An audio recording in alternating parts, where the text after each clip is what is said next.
And we are live. Welcome back to Takes by Fans. We have a great show for you today. As always, be sure to follow me on Twitter at Takes by Fans and be a part of the conversation and come watch live daily, noon Eastern at twitch.tv/Takes by Fans. Alrighty, y'all, today is Tuesday, so we will have our updated power rankings. All the teams have played their Week 2 matchups. And, we do have a couple of move-arounds. It's going to get a little interesting this week. A lot of teams moving around, shifting up, down a spot or two. One team's dropping big. Who is that? We will get into that. But first, we do have to cover the NBA, and we have to cover Monday Night Football. So then we'll do our power rankings after that. And then we have to also update our cash and trash list. We were trying to go through it as we were going through the games yesterday. And, I mean, those Monday shows, they are going to be long because we have to go through every single game. We try to go through them as quickly as possible, but trying to squeeze in adding players on the cash and trash list on Mondays when we're trying to recap every single game is still a little too much. So I think we are going to move this segment to Tuesday as well. So we will have our power rankings on Tuesday, and we'll go through the cash and trash list on Tuesday as well, getting us ready for Wednesday, which is in-depth film study. So without further ado, we will start our show, and we do have to talk about basketball. There was no game on last night, but there is a game on tonight we have to talk about. Lakers, Nuggets, game number 3. Lakers win game number 1 pretty handily.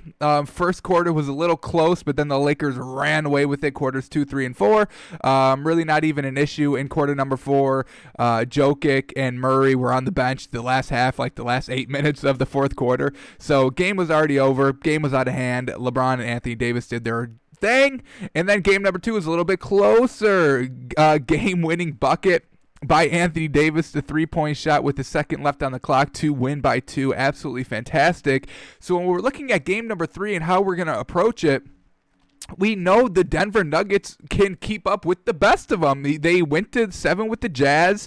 They went to 7 with the Clippers. And now here they are. This series could have been tied 1-1. Thankfully for the Lakers, Anthony Davis was clutch as fuck. And now the Lakers are up 2-0. But we still expect the line to still be probably Nuggets plus 7, 7.5, maybe even 8. And we may have to take that this game because we know the Nuggets, if they're down big, it doesn't matter to them. They'll come back in the third quarter. They'll come back in the fourth quarter, except for game 1 because they just went 7 against another team, the Clippers, so they are a little more exhausted. Lakers had a little bit more of rest and was able to kind of prepare for the Nuggets a little bit earlier than the Nuggets were able to prepare for the Lakers. So that's why game 1 was kind of a big blowout, but game number 2 was real tight. We expect that to happen kind of in game number 3 as well. Really tight game because the Nuggets, Jokic and Murray, I mean, when they're on, they're on. So I think we're going to do Nuggets plus 7.5. If that's the real spread, I'm expecting it to still be about 7.5. So let's check that real quick, and then we'll lock that in for our moneymaker today. Where's the NBA at? Come on. Where are we at? All the way to the right. I mean, we get MLB. Now it's moving because it's on tonight. Alrighty. It's 6.5. All right, so a little bit lower than I would have liked. 6.5. Would have really loved the 7.5, even 8. But I think we have to go Nuggets minus 6 here. We'll see if the Lakers game number 2 was kind of just a fluke on how close it was, but I don't think it is. We know the Lakers pieces aren't always consistent. We know we can rely on LeBron, and we know we can rely on Anthony Davis, but that's mostly it. We know we can rely on Rondo for his defense. He's not going to go get you 15-plus points. He's lucky if he gets, 10. So whereas the Nuggets, we know that we can kind of rely on Michael Porter Jr. off the bench. He's kind of consistent, getting us, those 12, 15 points with the 9 rebounds. We really like that. We know Jokic is going to go for 30. We're hoping Jamal Murray will go for 25. Paul Millsap and Jeremy Grant really kind of need to step it up. They're kind of hit and miss too, but I think they're a little bit more consistent than what the Lakers have at the starting positions. So I think this is the safer bet. Game number 3, we'll see how it plays out. If Lakers absolutely blow out here, blow out the Nuggets in game number 3, then game number 4, we can reevaluate the line. But I really think here, with as close as how game 2 was, I think the Nuggets will continue that. We've seen them be able to kind of, in must-win games, kind of string good, consistent wins in performances together. So I think we are going to get that again. I don't think that there's another blowout for the Lakers. Everybody sleeps on this Nuggets team. I mean, we can't just keep saying teams are trash, right? We have to at some point move from, oh, that team is trash to, oh, the Nuggets are actually pretty good. So I think we are going to start to move that way right now because of how close game number 2 was. Let's stop saying that the Clippers were trash and blew leads. Yes, they did, but we still have to give credit to the Nuggets. We have to give credit. When you're down 16 points and you're down 3-1 in the series and you still come back to win, that's not a team being trash. You have to win that game. I mean, you still have to overcome that 16 points. Yes, Doc Rivers' strategy may have been trash and all that. Players were not hitting their shots for the Clippers, but we still have to give credit to the Nuggets. I mean, we saw Jokic clutch down the stretch in game number 2. We said it was the battle between Anthony Davis and Jokic, just two great bigs hitting down low shots and hitting threes. I mean, that's what the final minute came down to. Really could have either went anyway. So I think we like the Nuggets plus 6.5 here. We'll take the points. It's the Nuggets and the points. I mean, it's always hitting. It's always hitting except for game 1s when they're coming off of game 7s. And this is not a game 1 coming off of game 7. We saw what happened in game 2. Close game. Anthony Davis was clutch. So we do like Denver plus 6.5. That will be the moneymaker for tonight. Nuggets plus 6.5. Really like it. All right. Let's switch over to the NFL. And, wow, I mean, Monday Night Football, Saints lose to the Raiders? Raiders are that good? Their offense was actually looking pretty good. I liked it. Derek Carr didn't look bad. In the first half, he didn't look great. His first couple of drives did not look great, but they got it figured out in the second half, the third quarter, and they were marching. Josh Jacobs, another 88-yard performance. Pretty decent. Plus, he also had a couple of yards catching. What did he have? Another 17, so nothing big, but he's over the 100-yard mark. That's what we love to see. And then nobody could stop Darren Waller. Oh, my God. The man was an absolute force. He was targeted 16 times, y'all.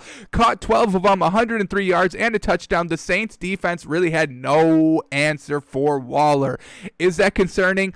A little bit, but the thing about the Saints game is a lot of calls went the Raiders' way, y'all. And I don't want to blame this game that the Saints only won because of the refs, but it really seemed like the refs wanted the home team, the Raiders, who just opened up a new stadium in a new city, Las Vegas, who wants to sell tickets. That's what we talked about yesterday on the show. The momentum of opening up a new stadium. The refs maybe wanting to have, the history. I mean, they even said it in the broadcast. I mean, these are going to be trivia questions. Who was the first Raider to score in their new stadium? Who was the first, who did they beat game 1 in their new stadium? I mean, this is like legacy. We're talking about the history of the NFL we're talking about. So I think the refs really did kind of want the Raiders to win. I mean, the Saints got out to a great start. I mean, they went 10-0.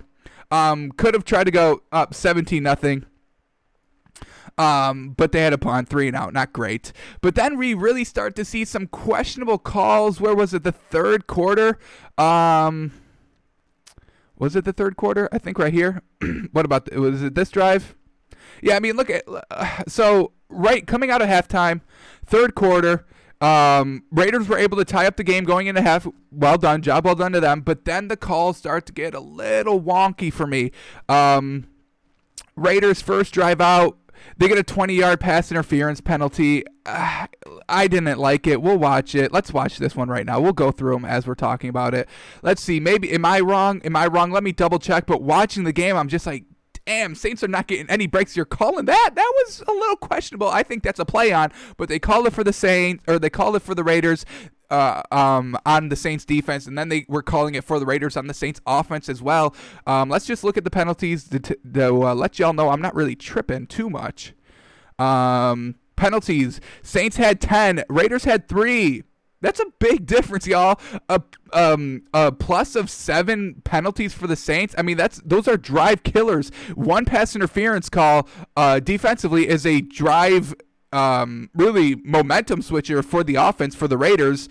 And then, holding on offense is a drive killer. So I think the Saints really got hit both ways in the second half due to penalties. But let's watch the tape. Is it were they granted? I didn't think so watching it live. But, maybe me sleeping on it will change it. So here we go. I mean, we're looking at 3rd and 6 when they get this 20-yard pass interference penalty. It keeps the drive going. I mean, that's exactly what this penalty does. So let's go into this real quickly. 3rd quarter, 14-16. See what this is all about. We'll go through a couple of these penalties.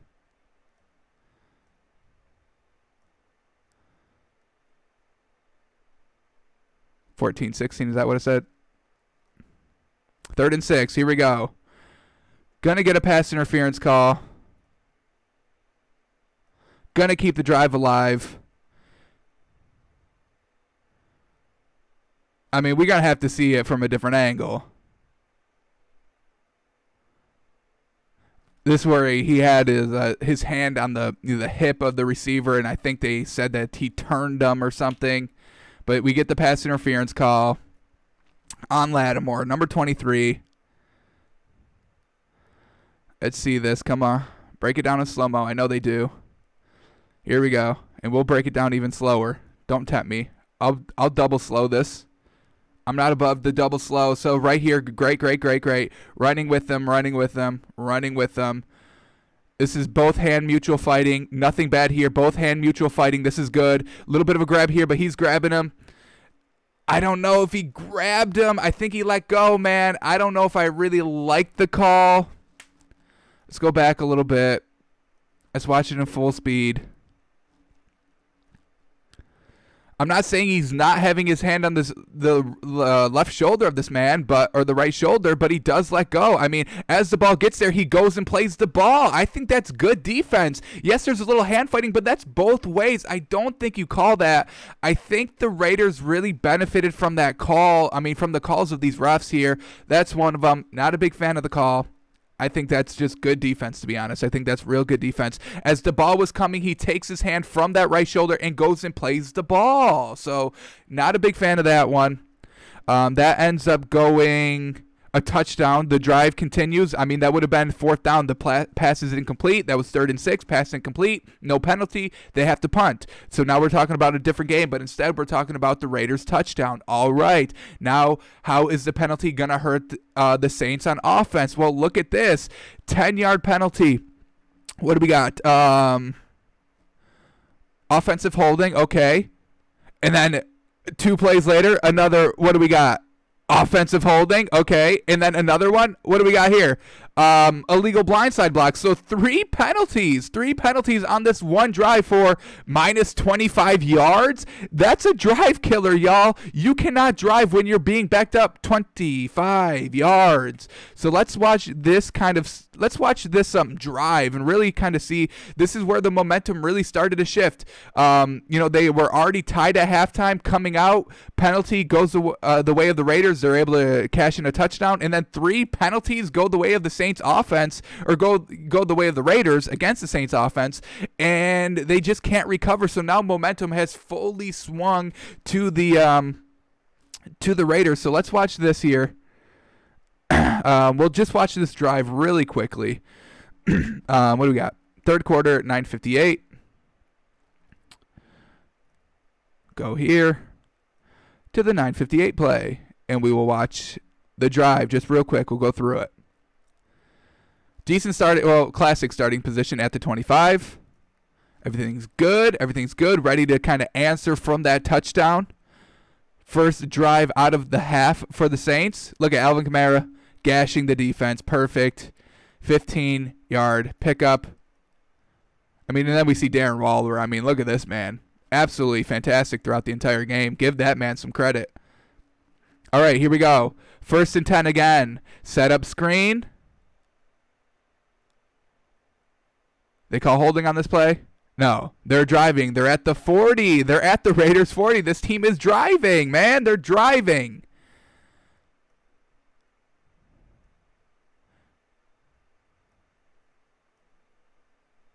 All right, now we're going to get the first penalty of this drive coming up. We see Hill get injured. May have fumbled. Didn't call it. So here we go. 1st and 10, driving. We're going to get holding.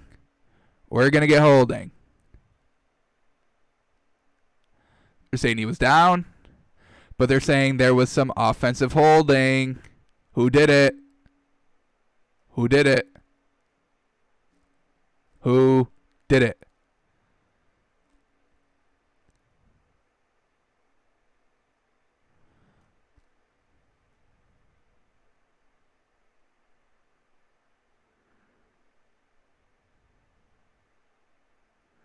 Are we going to get a slow of this?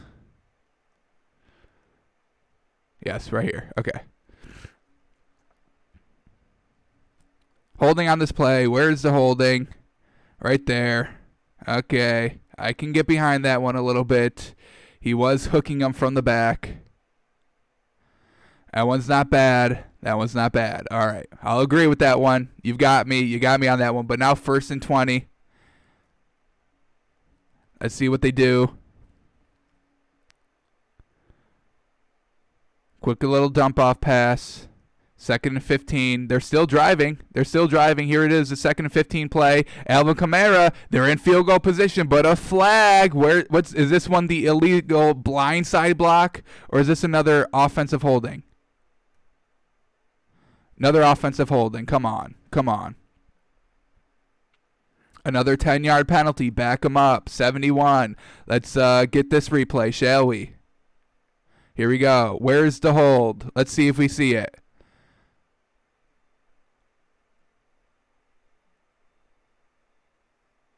That one's a little good too. I will give him that one. That one's all right. All right. He did kind of let go of him as he turned him, but you still turned him. I will give you that one. I'll give you the 2 out of the 3. Here we go. Let's continue. 2nd and 26 now. Still trying to drive. Dump off to Alvin Kamara. Let him do his thing.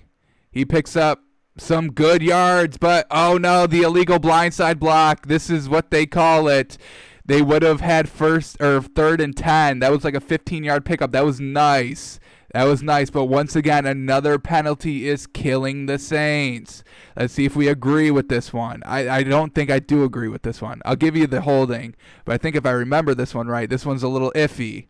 This one's a little iffy. That's shoulder to shoulder. That's a bump, man. That's a bump. That's a bump. This is just a bump. That's side to side. This is nothing. That's like setting a screen. That's not even that big of a hit, man. You call that? I hate that call. I really do not like this one. I'll give you those 2 holdings. I don't like this one. I think this one's good, man. I think that one's good. Comes back, kind of just sets like a little bit of a screen. I mean, man, that's close. I don't think you call that, though. I don't think you call it. So the drive stalls after that. We'll continue this drive. We'll go through it quickly. I mean, it's a 2nd and 20, 31 now. What can they do? Got to dump it off again. I mean, they ran that play after every single penalty. They run that just kind of quick out. Gets nothing. Now we're looking at 3rd and 22 at the 50. What does Drew Brees do with this? Just got to set up a quick little dump and see if he can do anything with it. He can't. They end up punting. Truly unfortunate. So, I mean, some penalties killer. I don't agree with the one from the Raiders. I'll give you the 2 holding on the Saints, but the illegal blindside I think is a little much. But they're still in it. I mean, they were able to force a fumble here. They were at New Orleans 34, and the Saints forced a fumble. So well done there. And but they can't do anything with it. 5 plays, nothing. No penalties here to hold them back, so I will give them that. They could have taken advantage of that, but then, I mean, now the Raiders go and score another touchdown. They make it 31-17. No penalties against it, so that's a good clean drive, and they were able just to drive down the ball. So, Raiders, they took advantage of that momentum swing coming out of half, and they win the game. So let's look at the stats now really quick. We got Drew Brees, 26 of 38, 312 yards, a touchdown, but he did throw that pick. Not great. He threw it right here. It leads to 3 right before half. I mean, we're talking a minute 44. Just play it safe. I mean, but he goes and throws an interception. Not great. Not great. Let's look at that. Let's look at this play. Why not? Second quarter, 55 seconds. Go and cue this up.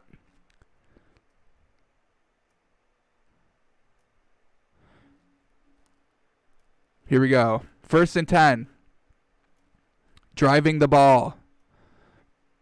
They're down. They're up 3. Going into half. Just take that 3-point lead into half. Drew Brees trying to squeeze it here. Yeah, this was entirely on him. Entirely on him. Just did not see that linebacker going to just sit down there. Here we go. Let's rewind this a little bit. So here we go. He's going to try and hit number 87 across the middle, but this linebacker, he's just going to sit there right down in the middle of the field. That's it. Tries to come back to actually number 11. He was trying to get the ball to. So 11 right here. He's going to run this like nice little post inside. But this linebacker, he's not going with number 87. He's just going to sit down in that little space there. Drew Brees doesn't see it. Tries to do too much. And throws an easy interception for the Raiders. And that's when the downfall begins. As we see it on the drive charts. The pick leads to 3. Go into halftime, and the Raiders are still feeling it, and they score out of halftime. Alrighty, Alvin Kamara, 79 yards rushing, and then another 95 yards receiving. Michael Thomas out, and they have to resort to throwing to Alvin Kamara the entire game. They didn't get Emmanuel Sanders involved a lot, which is a little surprising to me. He's tall, he's good. He's not as good as Michael Thomas, but maybe just an inch below Michael Thomas. Michael Thomas is right here. Emmanuel Sanders is right here. So get him involved a little bit more. They only throw to Jared Cook 5 times. They only caught 2 passes, though. Another good, reliable weapon at the tight end. I mean, this could have been, better. They just tried to feed it to Alvin Kamara too much. I mean, that's what the offense was dependent upon, and the Raiders were able to shut it down. Yeah, they ran Josh Jacobs, but they didn't throw to him, for 95 yards. They let Darren Waller, their tight end. Why did you not let Jared Cook go eat and, throw to him 16 times for 103 yards and a touchdown? So Raiders at home. And Derek Carr, we have to talk about him. 28 of 38, 282 yards, 3 touchdowns, no picks. Was he looking that good? He looked all right. He was looking pretty good. But, these stats, I didn't think he did that much work, you know what I mean? When you're looking at the game and you're watching the game and you're not really following the stats until like the next day, then you look at the stats and you're like, damn, he really did that? He did 3 touchdown passes? I didn't really kind of, see that on the field, but, he did 28 of 38, very good there, 282 yards, almost 300, jeez. Against a pretty good Saints defense, they were just committing a lot of penalties that really negated some good plays. So we're not going to count this Saints loss too much. It's still going to be a loss, and it's still going to hurt them in our power rankings. Don't get me wrong, but the Raiders, home, new stadium, that energy, it really plays. I mean, you really have to take that into account when you're watching games, man. You have to look at kind of these outside circumstances surrounding teams because it will affect the on-field play. I did think it really helped the Raiders here. Maybe the refs got a little caught up in the celebration of the new stadium as well. I can't confirm it. Obviously, I can't not confirm it as well. But from what I saw, some ticky-tack penalties in the third quarter really benefited the Raiders. So we'll leave it at that. But I'm not taking anything away from Derek Carr. I mean, definitely not. I mean, these stats are very, very good. A lot of people like to shit on Derek Carr, but, he's coming out here. He's 2-0. Got to give him some type of credit. Their defense isn't great. I mean, but their offense, they're putting up points. They put up, I think they put up 34 last week, too. Didn't they win 34-30 against the Panthers? Let me double check this. Double checking. 34-30. So once again, I mean, this offense is good. They're putting up points. They put up 68 points in 2 weeks. That's very, very good. Defense, I mean, they gave up 30. They gave up only 24 here against the Saints, so not bad. Kind of got bailed out by penalties a little bit. So this Raiders defense isn't great. They're not great, but this offense, man, Josh Jacobs, they got some speed. You got Hunter Renfrow.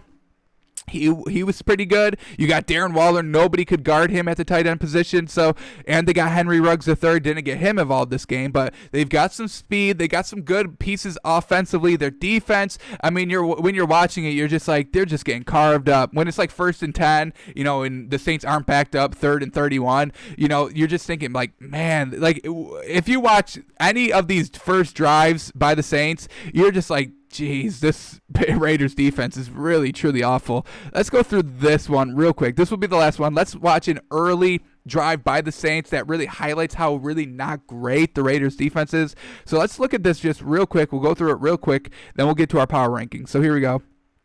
First quarter, 7 minutes, 7:50 something. I just want to kind of highlight how just kind of not good the Raiders defense is. Yes, they won. Yes, they held them to 24 points. I'm agreeing with all that. But, kind of got bailed out by, that Drew Brees pick where the defense was just there and Drew Brees didn't see him and a couple of penalties that we saw. So here we go, 7:58. Right here. Okay. We'll go through this drive real quick and just see how open these receivers are, how much space they're able to have in the open field. 1st and 10 from the 22. That's good defense. Hold the run to 3. I'll give them that.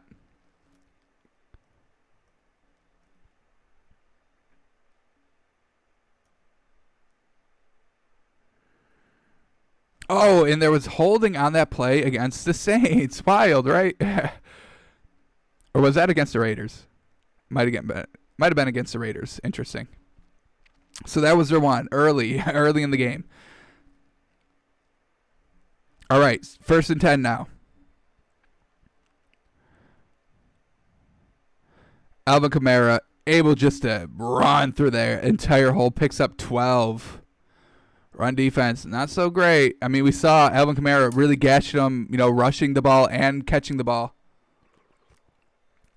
Once again, just up the middle and then able to go all the way outside and picks up about, what is that, like 20 yards? Goes up the middle and then cuts all the way back to the right. I mean, we've seen that multiple times in this game. Players trying to cut back to the outside, and it works. Here we go again. 1st and 10, another run. Good tackle there. Good tackle. Open field tackle, gets him down. That's what we love to see. Continuing to drive, 2nd and 8. Nice little check down. All right, that was pretty decently covered. He didn't even catch the pass, so that defense was looking decent there. 3rd and 8 now.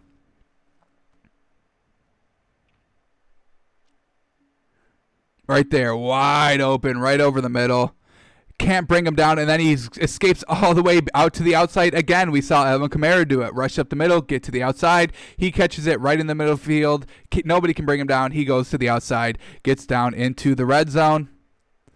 And on the red zone here, how well do the Raiders stop it? This is a delay of game. They go back. Alvin Kamara tries to get to the outside. Tries to run, but good speed on the closing there. Just force him out at the 1. Cannot go down. We had an injury there. Nothing serious. He's good to go. All right, Saints at the 1.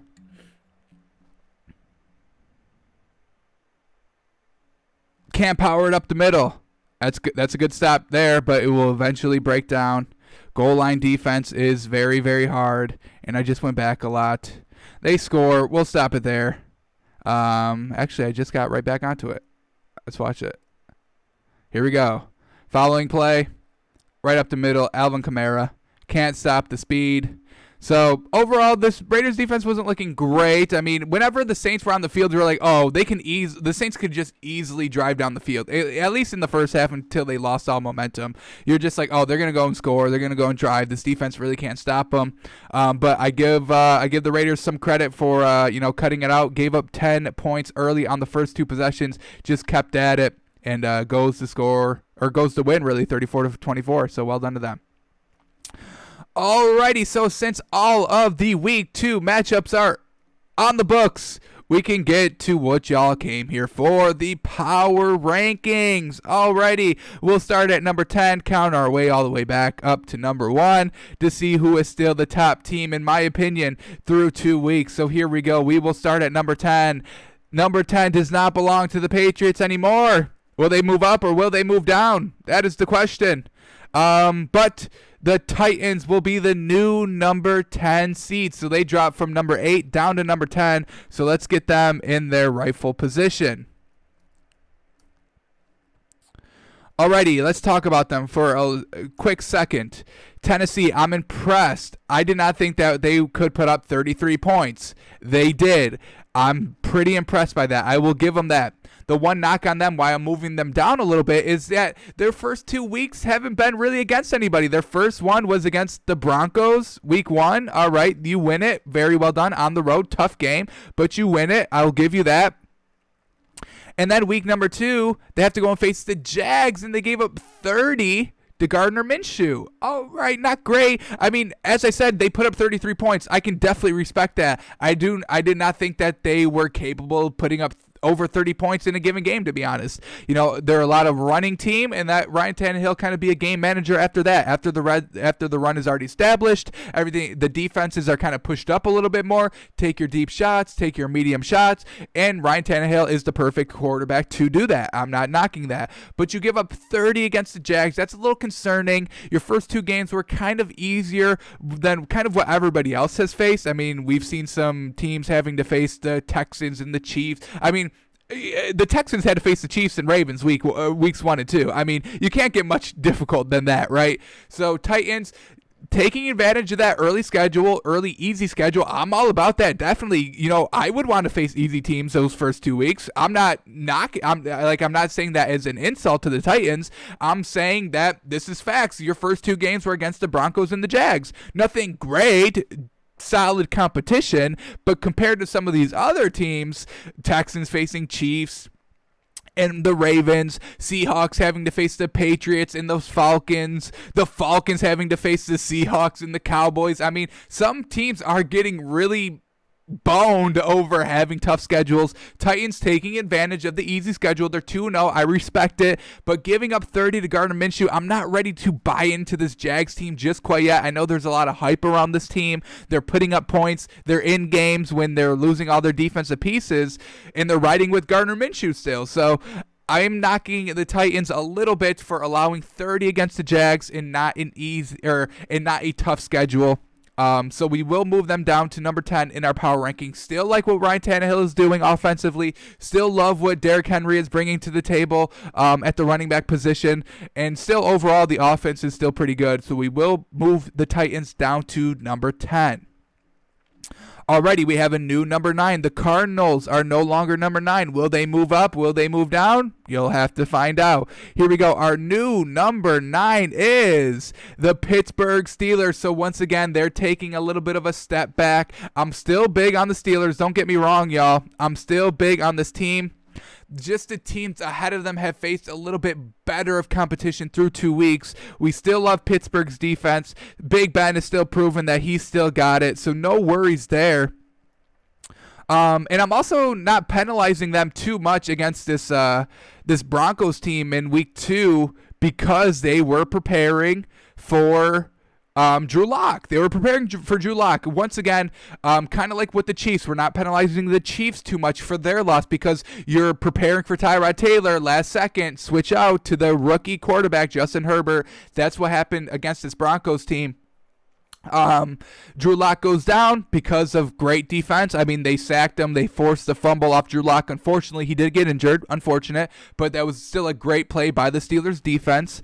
And then they had to, ride with Driscoll. The Broncos had to ride with Driscoll for the rest of the game. Kind of throws off the Steelers game plan a little bit. I mean, when you're watching film for an entire week on one specific quarterback and what the team likes to do around that one specific quarterback, and then during the game, a new quarterback comes in for the rest of the game early. I mean, this was a first quarter injury, y'all. First quarter, Drew Lock only took 5 passes, so we're not going to penalize the Steelers too much for a close game against the Broncos. Not going to do that. But once again, Steelers a little bit of an easy schedule off the gates. Giants week 1.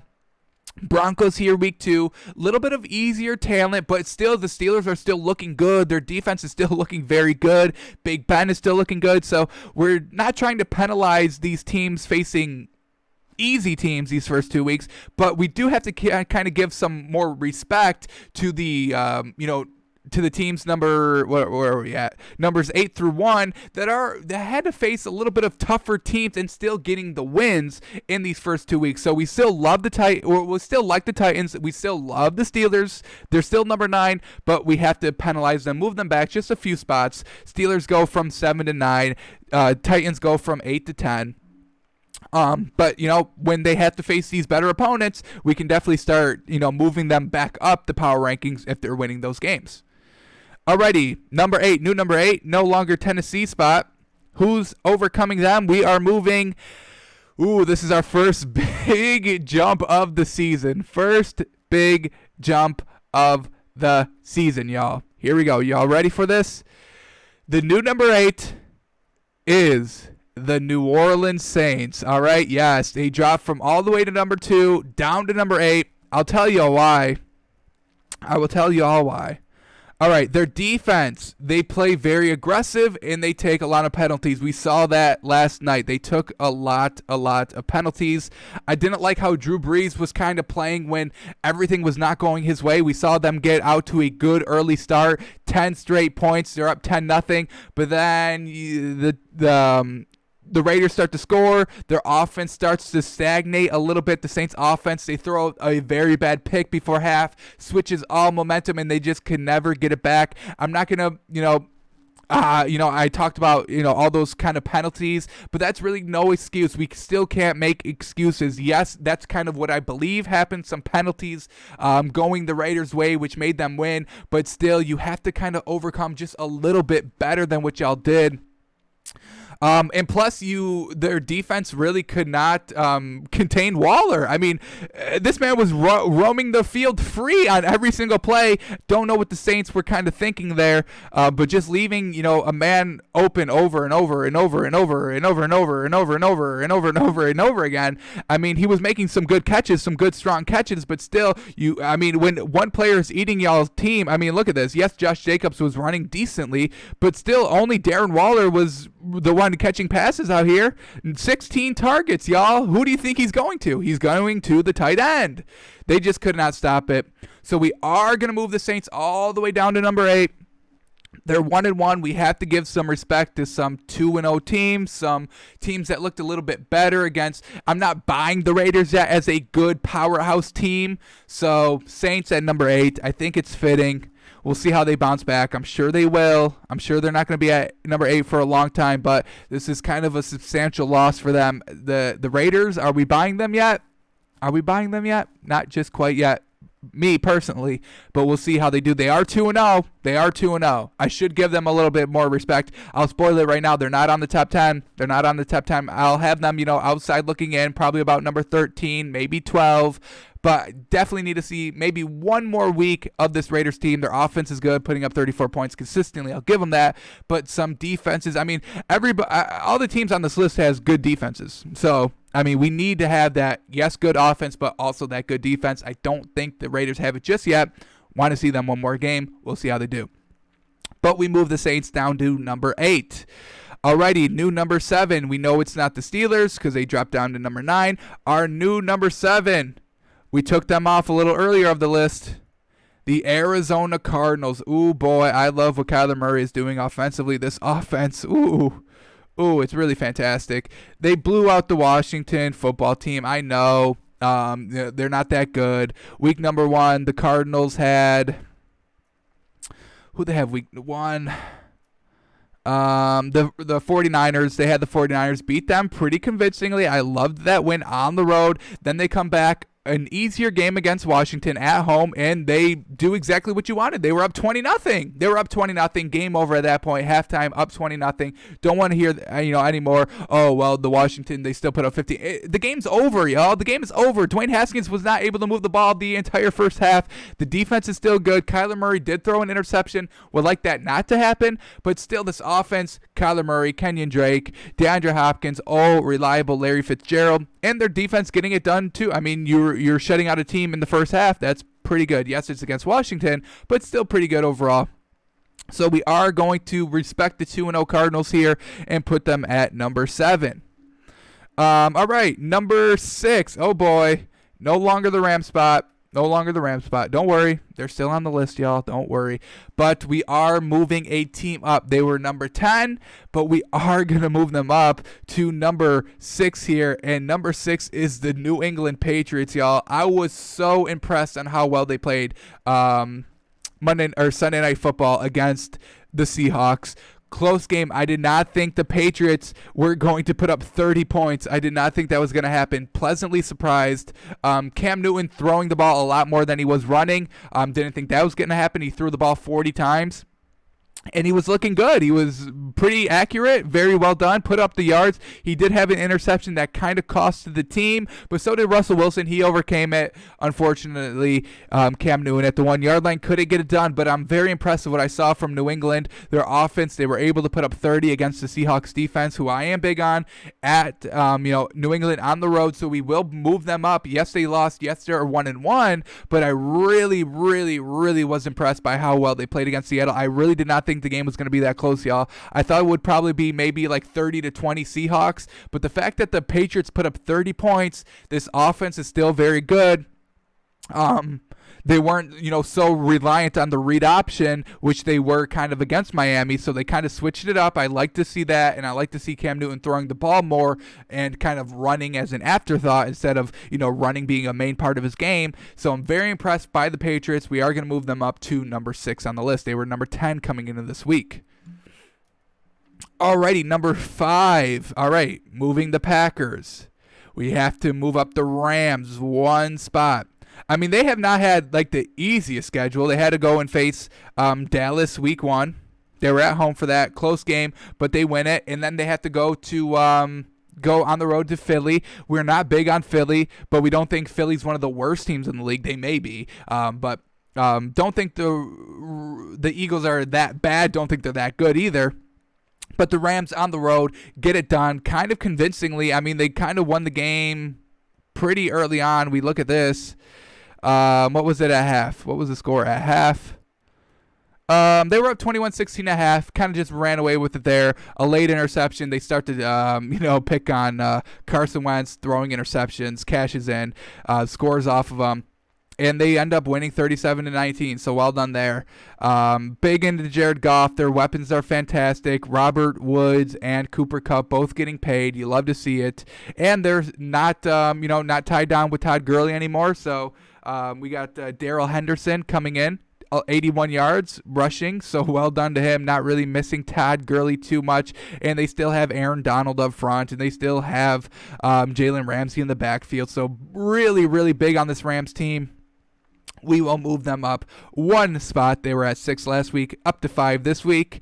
So let's continue on. I mean, number 4, we're going to put the Packers up. I mean, once again, 40 points by Aaron Rodgers, getting it done. Week 1, he threw to Devontae Adams a lot. Week number 2, he goes to Aaron Jones. Aaron Jones on the ground absolutely demolished the Lions defense, and then through the air, Aaron Jones again. So Packers, they have some good weapons, and you still got Aaron Rodgers at quarterback. Stop playing with this team, y'all. I did not think this team was still going to be that good coming into this year. They went 13-3, got to the NFC Championship game last year, and now here they are the following year, 2-0, looking good. They're putting up the points. Not the best competition early. The Vikings, who have no defense, and the Lions, who Matt Patricia is trash, and their defense isn't that great either. But Green Bay, I love what they're doing. They're putting up the points. 42 points consistently, back-to-back. Love to see that. Aaron Rodgers not taking a step back, not taking any games off. So Green Bay Packers will move up one spot to number 4. Alrighty, our top three. Number 3, not the Chiefs. We are going to put the Ravens at number 3, and I know this was a tough decision. I was going back and forth. Who's number 3? Who's number 2? I'll spoil it right now. 2, 3, Chiefs, Ravens. Who is it? Who do I put? Chiefs snuck out a win Baltimore Chiefs. Baltimore Ravens are going to be the number 3 spot, and I'll tell y'all why. I think I like the Chiefs defense a little bit more than I like the Ravens. I love the Ravens running game, y'all. I really, really do. I think that's kind of what the Ravens have over the Chiefs. I mean, look at this. Gus Edwards for 73 yards. They still have Mark Ingram. He put up 55 yards. And they have J.K. Dobbins, y'all. J.K. Dobbins, rookie from Ohio State, an absolute monster of a running back, and they're not even using him because they still have 2 great running backs as well. So, really love their Ravens running game, but I think I have to go with the Chiefs overall. I mean, when you look at this game, you're like, yeah, they almost lost to the Chargers, but once again, we can't penalize them too much. They were preparing all week for Tyrod Taylor. Last second switch out to Justin Herbert.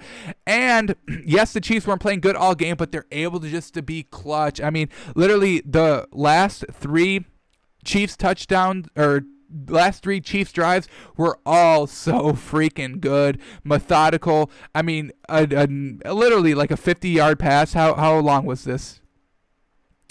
54-yard pass, gets the touchdown, ties the game. Their following drive after they let in a field goal, they go and drive a field goal of their own, and then in overtime, just look at this, a 13-play drive in overtime to get into field goal range, and then their kicker just being absolutely clutch. So I still got to go with Patrick Mahomes and Tyreek Hill over Lamar Jackson and his receivers. So we are going to put the Ravens at number 3, and we'll put the Chiefs at number 2. I mean, kind of equal matchups. The Ravens had the Browns week 1. Chiefs had the Texans week 1. Pretty much the same outcome. Ravens and Chiefs against the Texans. Chiefs opponents, I think the Chargers are a little bit better than the Browns. Sue me. I'm sorry. Browns, I can't believe in Baker Mayfield. I'm sorry. But, yeah, close game. But, you know, the Chiefs just proved that, hey, we're going to play all 4 quarters. We did it in the Super Bowl. We were down 10 in the 4th. What happened? We still won it. So you can never count out this team. Would like to see kind of how Baltimore plays when they're kind of down, nothing's going their way all game. How are they going to react? You know, the 4th quarter, time's running out. How you know you're down a touchdown? How are you going to react? So would like to see that. Fortunately for the Ravens, they're so good offensively that they don't need to go and do that. You know what I mean? They blew out the Browns, only allowed them 6 points. Then here they go in Houston, only allowing 16 points. So definitely giving the Ravens. I mean, the difference between number 2 and 3 is like this small, y'all. It's real close. But we are going to put the Ravens at 3, and we are going to put the Chiefs at 2. Love the absolute clutchness. I mean, we broke it down of the Chiefs yesterday. The 3 straight field goal makes. The first one he makes in overtime for the win gets called for offensive holding. So they have to back up 5. That was a 52-yarder. So now they're at 57, 58. And, you know, he drills it, but the Chargers took a timeout. So they have to kick the game-winning field goal in overtime from 55 yards plus a 3rd time, and he makes it again. Gotta love that. Love Patrick Mahomes. Just the cool, calm collectedness in overtime, just moving the ball downfield, 4-yard pass, 5-yard pass, 9-yard run by Patrick Mahomes, back to the 2-3-yard passes, dunking, getting it down the field. That's what you got to do. That's what you got to do. Chiefs finally get it going in the 4th quarter, and I can definitely respect that. So we are going to put the Chiefs at number 2.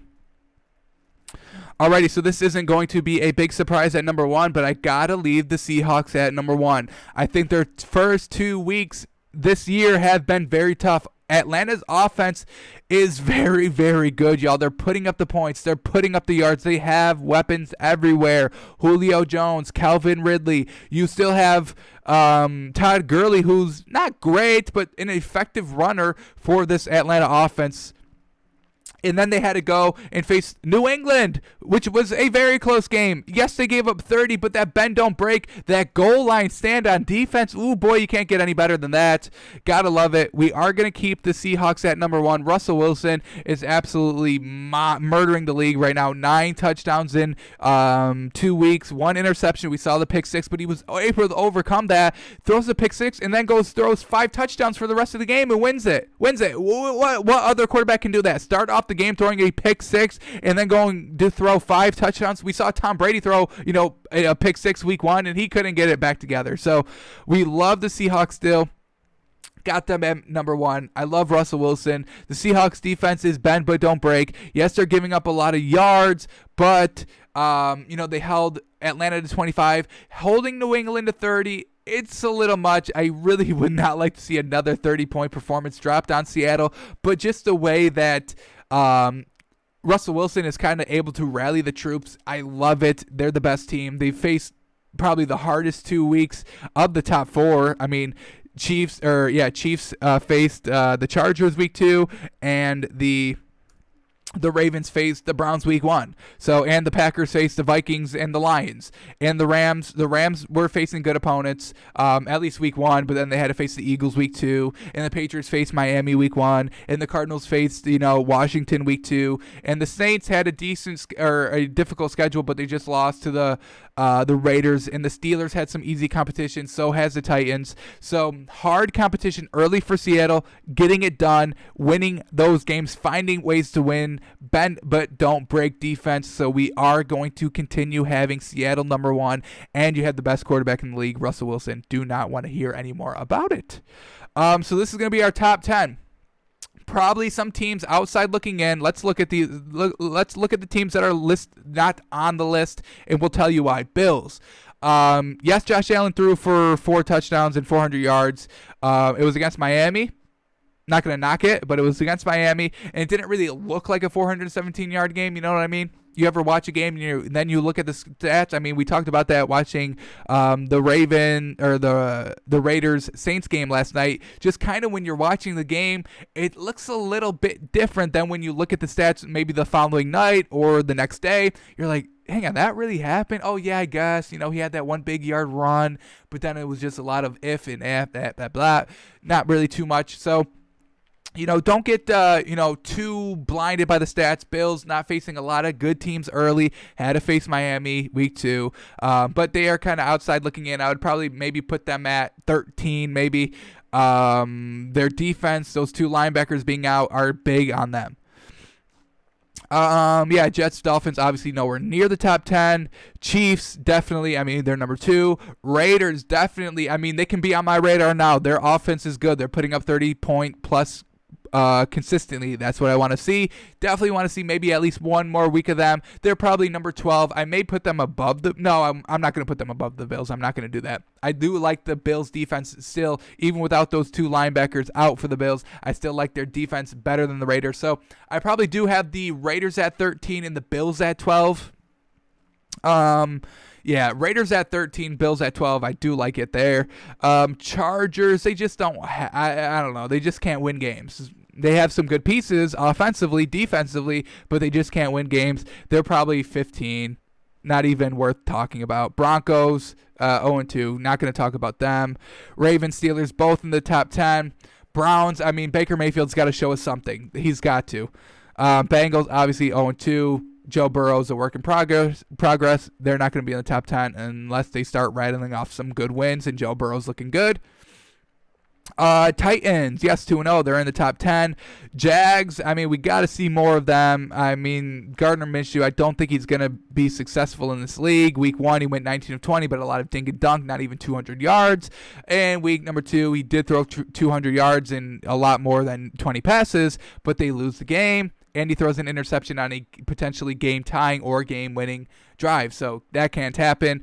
And doesn't this suck for the Texans? 0-2, man. 0-2. Expect them to get better. Obviously, Deshaun Watson is still good. They still have some decent offensive pieces. But, you have to go and face Chiefs, Ravens, weeks 1 and 2. Jesus. Talk about a hard schedule up front. So hopefully Texans can work some of this out and maybe try and get that top 10 spot. Washington is the first team in the NFC East. Riddle me that.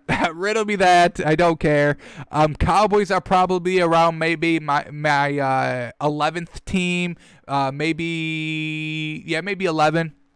See who else is there. Bills, Cowboys, Raiders. Probably all outside looking in. Put the Bucs in that conversation too, from 14 to 11. But still like what the Cowboys got. Their defense took a hit.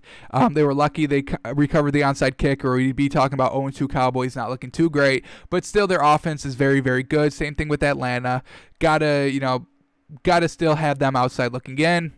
Cardinals, Rams, Seahawks, all in my top 10. And look at this tough-ass division. Cardinals, Rams, Seahawks, Niners. Oh, my goodness. Probably all 4 of these teams will make the playoffs.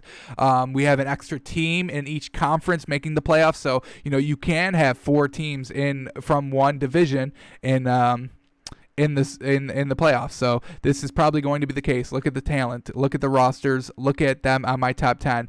Cardinals number 7, Rams number 5, and Seahawks number 1. Big in the top 10.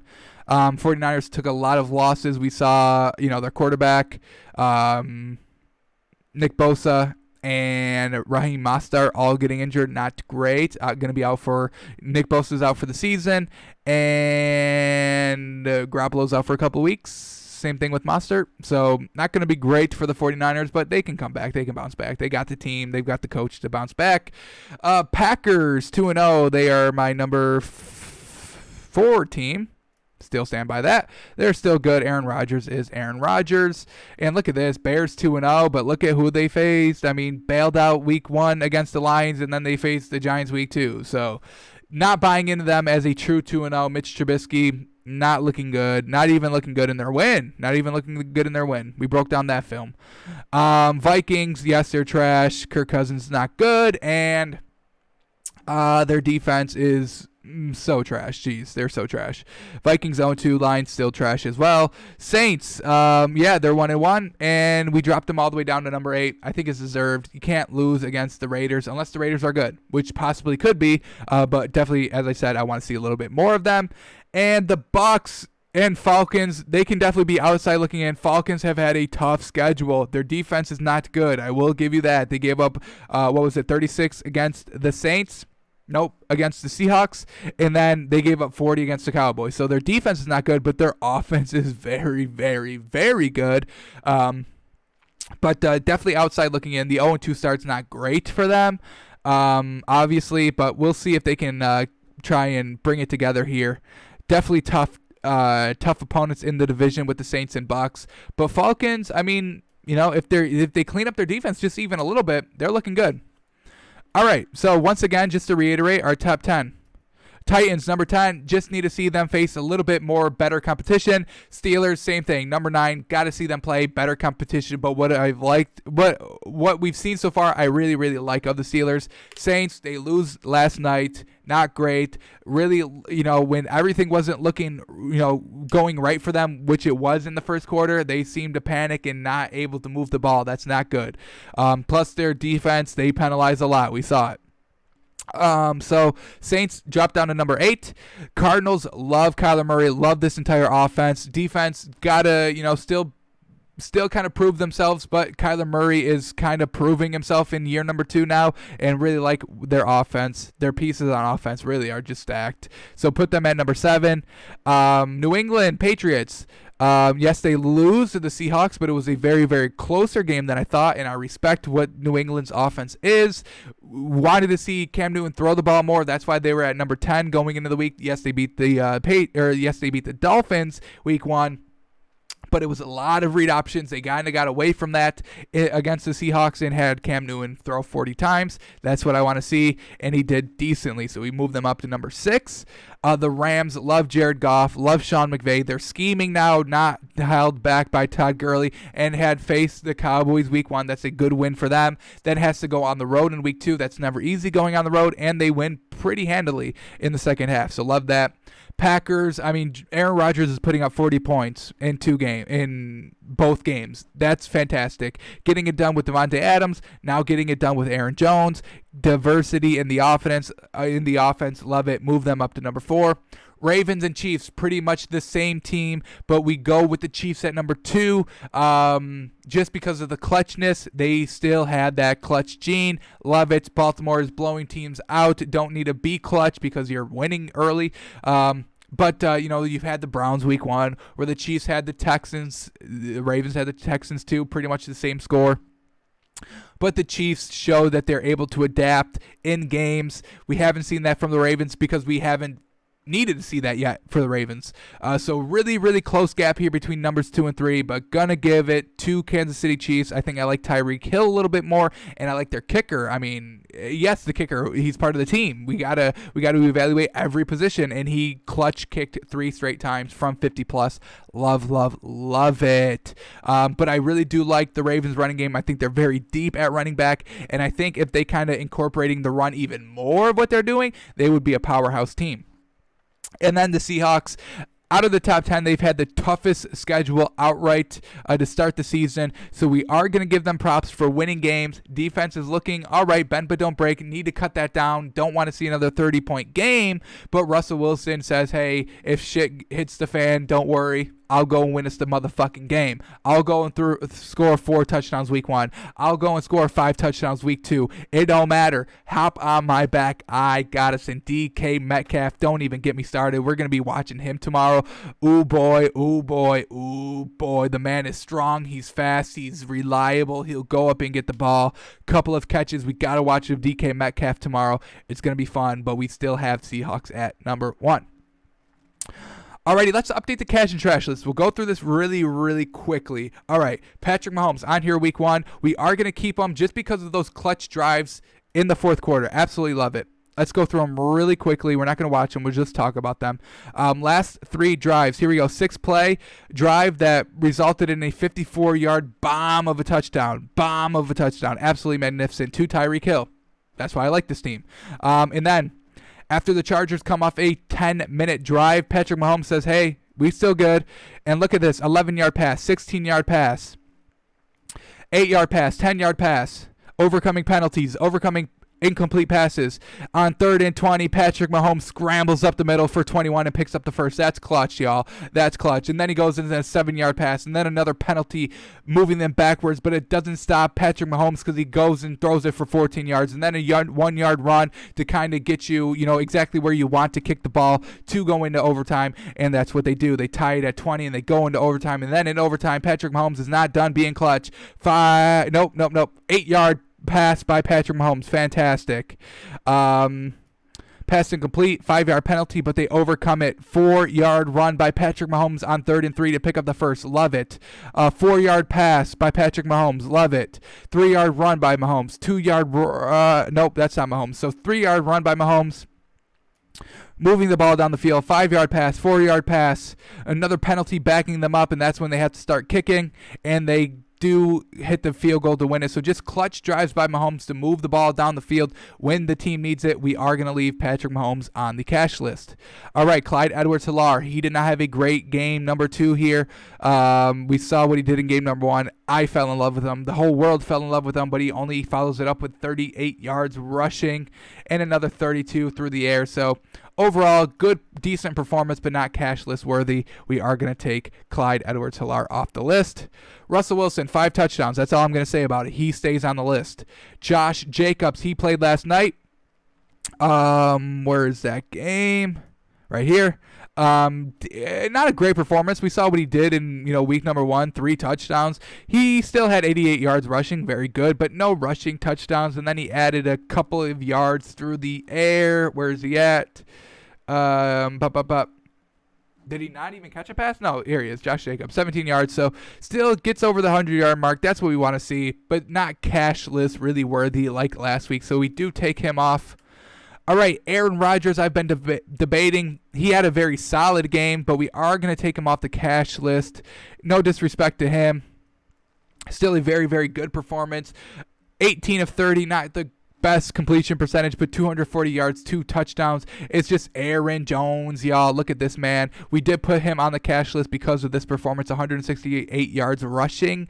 Absolutely monstrous. So we do take Aaron Rodgers off the cash list, and we already put Aaron Jones on. We did kind of start a little bit as we were going through the games, putting players on the cash and trash list, but we did abandon that kind of halfway through to kind of speed it along just a little bit more.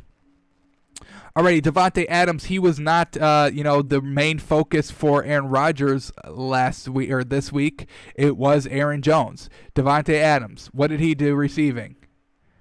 36 yards, 3 catches. So it was really all Aaron Jones, week number 2 for the Packers, and they get it done. All right, Washington's defensive line, we saw them eat up Carson Wentz to come back 17-0 in week number 1, but then they had to go and face the Cardinals week number 2. Not great overall by, Washington. They lose the game.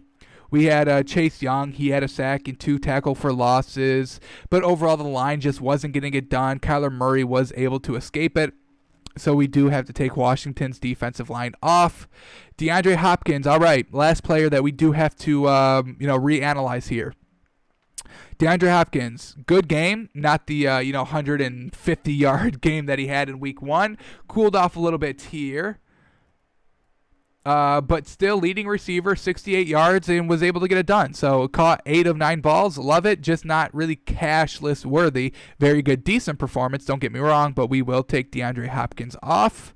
Alrighty, we added Aaron Jones, Josh Allen, and Jared Goff.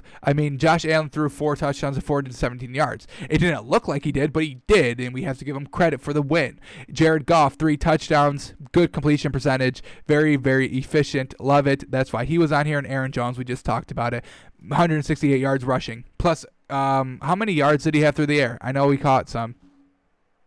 Another 68 yards through the air, so over 200 yards for the man. Definitely can get on the cash list. We do have some additions. One addition. We are going to put on Harrison Butker, the absolute clutch kicker for the Chiefs. I don't know how many times I've talked about it already through 2 days, but Harrison Butker, absolutely clutch. Absolutely loved it. So definitely he gets on the cash list. Let's go to the trash list now real quick. Kaimi Fairbairn, we could take him off. His team loses, but really not because of him. He kicked 3 of 3 field goals, respectable. We can get behind that, and an extra point. So made all of his field goals, hit his extra point. We can take him off the trash list. Carson Wentz, we are going to keep him on. As your team's trying to come back in week number 2. Trying to find the game. Where's the game? Packers. Here we go. Eagles. Here we go. As your team's trying to come back, you go down 21-16 at half, and then your first drive out of halftime is an interception, which leads to 3, and then you just couldn't get it done. Another interception there down late, really doesn't matter, but you still did it, and a turnover on downs, not able to pick up the first when you're down 24-19, can't get a touchdown, have to settle for field goals, and you're throwing interceptions, not great. So we are going to keep Carson Wentz on the trash list. We added Kirk Cousins and Atlanta special teams. We've talked about Kirk Cousins throwing 3 interceptions and 42% completion percentage. Absolutely trash. And the Falcons special teams, touch the fucking ball. Get the ball. You do not have to wait 10 yards. You don't have to. The receiving team does not have to wait 10 yards. The kicking team does, so go and get it. Players standing around about the 7-yard line, looking at the ball, not going to get it. Atlanta blew it. They blew it. All right, 2 players has to get on the trash list. Our first one's not even a player, it's a coach. We're putting Adam Gase on. Can you be at least a little bit competitive? I know Le'Veon Bell is injured, but you're the quarterback whisperer. You don't need Le'Veon Bell. You have Sam Darnold. A lot of people like Sam Darnold. You're the quarterback whisperer. Whisper to the man. Get him going. But you will be on the trash list until you win a game. So probably all season you will be on the trash list. I'm sick of sugarcoating Adam Gase. He's trash. He cannot coach. He needs to be fired mid-season. He should be fired by now. But, people love to fall in love that he was playing with Peyton Manning. Peyton Manning was already good before Adam Gase got there, okay? He was not, coaching anything special to Peyton Manning. Give me a break. The man's one of the GOATs. Adam Gase, trash list. Not sorry. Never will be sorry. Then our last one, it's going to be, and this one's just to motivate him. This one's just motivation. This is not out of disrespect like Adam Gase. This is just to motivate him. Dwayne Haskins, you're going on the trash list. Can you be a little bit more competitive in the first half and, drive down the field and not have to have an interception to force a short field so you can actually be good, please? 0 points in the first half. Yes, you scored 15 points, but those were fourth quarter when the game was already over. Dwayne, get it going, my guy. Come on. Be better than this. I don't think you're good, but prove me wrong. You're going on the trash list. going on the trash list. Got to be competitive, man. Got to be competitive. Yes, you won week 1 against the Eagles, but you were down 17-0, and then your defense worked it all out for you, causing turnovers. Short fields were able to capitalize, which is good, but that doesn't mean you're good. If you're capitalizing on short fields, drive down the field first quarter, set the tone, set your tone, set the team's tone, be a leader for the offense that you should be on the field. Dwayne Haskins, this is a motivational trash list nominee. Please get better. Here we go. Dwayne Haskins. Competitive. Just throw a touchdown in the first quarter, and then I'll take you off. I promise. That's all that's all you need to do. Alrighty. That will do it. For Cash and Trash List, our power rankings, doing everything. Tomorrow, we will do film session, diving a little bit deeper. Some of the games that I do want to kind of dive deep in, I want to dive deep on this last second Daniel Jones fourth quarter potential comeback. 13 plays. They got to the red zone, but bad pass there. So I do want to take a look at that drive in full. Probably look at maybe a little bit of Matt Ryan in that offense.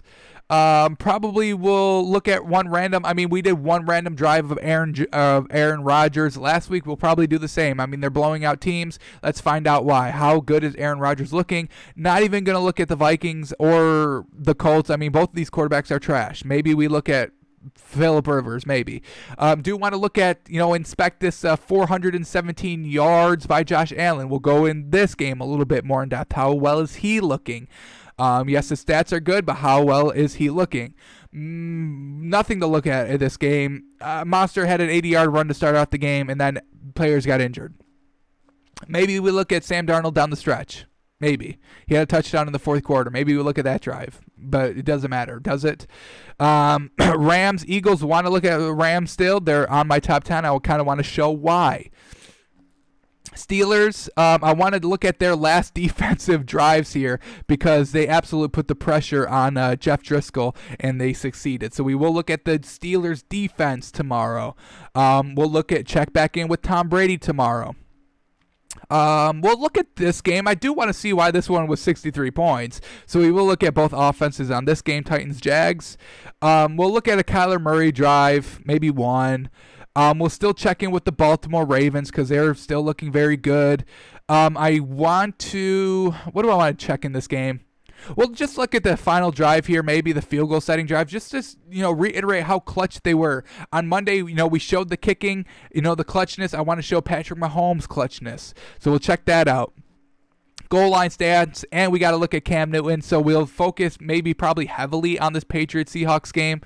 Won't probably look too much into the Saints game. We kind of looked at everything I wanted to. Maybe we look at how Derek Carr is moving or performing. So gonna get a little bit deeper into these games, getting us ready for Guess the Lines on Thursday Night Football also. So getting a deep dive in, seeing what we're actually, looking at what we're seeing on the field, not just the stats. Got to take the stats and the film hand in hand when you're betting these games. Got to get the entire picture. So we will look at the film tomorrow.